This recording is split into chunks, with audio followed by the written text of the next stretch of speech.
All right, everybody, this is Drew, and we had chatted earlier, and I wanted him to repeat a cool story that he told me.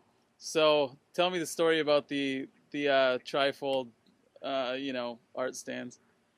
Sure. So when I was in college, one of the first things I did my freshman year, which turned out to be not very popular, was that I found out that everybody in the freshman class at my small school in a small town, which still had about 700 kids in it, I think, everybody had to take a psychology class, and one of the prereqs for this class was that you had to work in a group, and everybody who worked in a group had to put together a presentation, and the professor that had this class made it a point to say that you had to have the presentation sort of like how you did in like middle school with like science club or whatever, when you make a presentation on one of those trifold boards that pops out, right? Right.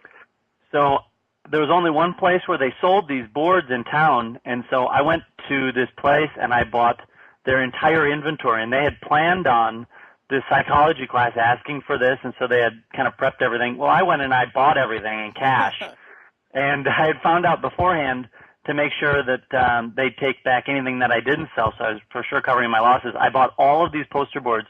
How many was that? I think it was like 350, somewhere in that range. It's a lot. So enough to fill up my entire dorm room. How much were they per piece that you bought? I think that they were like $6 or $7 to me, and I think I charged like 10 or $12 for each one. Right. So I actually thought I was doing a service, right? Because not a lot of people had cars on campus, and so you had to get off campus, and it was a group project, so everybody could pool their money or whatever, right?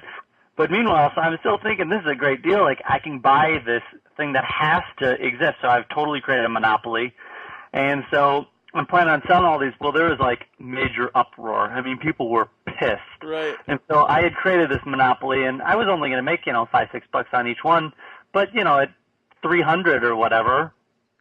In fact, I think I went even over and above. I bought more than I needed to, just so I make sure I cleaned out their stock. Right. And so anyway, so people were starting to try and break into my dorm room, and I was getting hate mail, and I guess all par for the course. But Right. part of being a young entrepreneur, first couple of weeks at school, making sure you make a real good reputation for yourself. So I love that story.